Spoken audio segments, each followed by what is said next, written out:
আজকে সকালবেলা হাতে মাখা খিচুড়ি রান্না করব। তো সকাল থেকেই আর কি ব্লগটি শুরু করেছি। আশা করি সকলে ভালো আছেন। আলহামদুলিল্লাহ আমরাও ভালো আছি। আমার হাজব্যান্ডকে এখন হচ্ছে আদা কুচি আর কিশমিশ দেবো। আর এই পাশে খিচুড়ির জন্য হচ্ছে ডিম সিদ্ধ দিয়েছি 4টা, ভুনা করব। ছেলের পরীক্ষা শুরু হয়েছে আর হাজব্যান্ড অফিসে যাবে, সেই কারণে হচ্ছে সকাল থেকেই রান্নার আয়োজন। তো আমি হাজব্যান্ডকে হচ্ছে কিশমিশ আর আদা কুচি দিয়ে আসলাম আর চাটাও বসিয়ে দিয়েছি।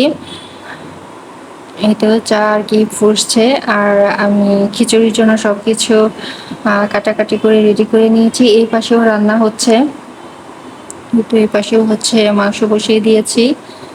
সেরকম যদি ফাঁকা সময় পাই দেখা যায় যে দুপুরের জন্যই আর কি সকালবেলা বসিয়ে দেই, তাহলে দুপুরের ঝামেলাটা কম হয়। তো আমি চা ঢেলে দিয়েছি, এখন চায়ের পর্ব শেষ করে তারপর হচ্ছে মূল পর্বে চলে যাব। হাতে মেখে খিচুড়ি রান্না, আশা করি ভিডিওটা ভালো লাগবে। তো আমি খিচুড়ির জন্য চাল ডাল আর কি ধুয়ে দিয়েছি আর এখানে গুঁড়ো মশলা দিয়েছি, সাথে দিয়ে দিলাম কাঁচামরিচ পেঁয়াজ। বাচ্চা যেহেতু খাবে সেদিকে লক্ষ্য রেখে আর কি মশলাটা দেওয়া হয়, মশলার পরিমাণ একটু কমই থাকে। আর এখানে হচ্ছে সবজিটা দিয়েছি, সিম, বটবটি আর হচ্ছে আলু ছোট করে কেটে তারপর দিয়ে দিলাম। আর পরিমাণ মতো এখন সব মশলা দিয়ে দিব, লবণটাও দিয়ে দিলাম আর সাথে হচ্ছে সরিষার তেল। এখনো মশলা দেওয়ার পর্ব কিন্তু শেষ হয়নি, এখন একটু হাতে কচলে নিব তেল মশলা দিয়ে, তারপর হচ্ছে আরও মশলা অ্যাড করব। তো এরকম হাতে মেখে যদি খিচুড়ি রান্না করা হয় তাহলে কিন্তু খেতে অনেক ভালো লাগে। এখনই কিন্তু আর কি সুন্দর একটা গ্রান বের হচ্ছে। হাতে মেখে রান্না করার মজাটাই আলাদা, আর সেটা যদি হয় মাটির চুলায় রান্না তাহলে কিন্তু টেস্ট আরও বেড়ে যায়। কিন্তু আমার এখানে হচ্ছে মাটির চুলার সেই ব্যবস্থা নেই, আমাকে গ্যাসের চুলাতে এবং কি কুকারেই রান্না করতে হয়। তো আমি সব মশলা দিয়ে মাখিয়ে হালকা পানি দিয়ে দিলাম, পানির পরিমাণ আরও দিতে হবে। তো এখানে জিরা গুঁড়ি আর হচ্ছে মাংসের মশলা 1/2 চামচের মতো দিলাম, তাহলে খেতে কিন্তু ভালো লাগে, সুন্দর একটা গ্রান আসে। তো এটাতে আরও কিছু পানি দিয়ে তারপর হচ্ছে চুলাতে বসিয়ে দেব। এই তো এদিকে হচ্ছে পেস্ট করা মশলা, ওটাও দিতে হবে।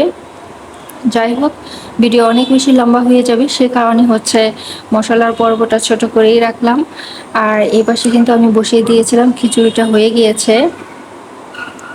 খুবই সুন্দর একটা গরম গরম ফ্লেভার বের হচ্ছে।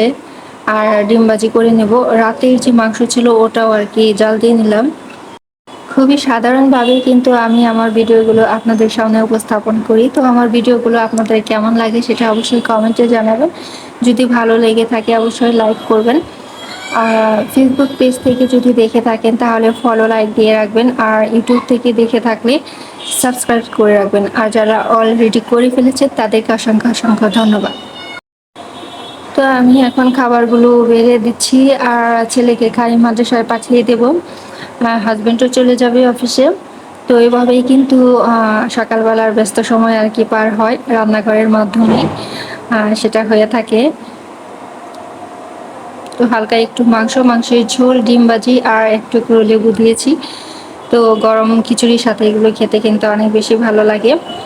তো সকালের খাওয়া দাওয়ার পর্ব শেষ হয়েছে আর কিছু বাজার এনেছি, সেগুলো আমি গুছিয়ে রাখবো।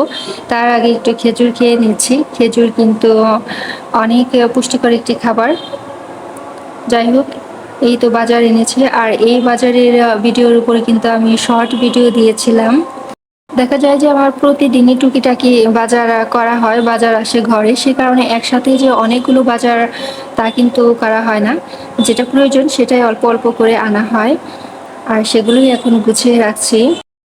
এই বাজার গুছানোর উপরে যে শর্ট ভিডিও দিয়েছিলাম সেখানে কিন্তু বলেছিলাম যে চলতে ফিরতে অনেক সহজ সরল মানুষের সাথে আমাদের পরিচয় হয়, উঠা বসা হয়, কিন্তু বাইরেটা হচ্ছে সহজ সরল মনে হলেও ভিতরে কি আছে সেটা কিন্তু আমরা জানি না, আর সে থেকেই কিন্তু আমরা বিপদে পড়ে থাকি। যাই হোক, আজ এই পর্যন্তই।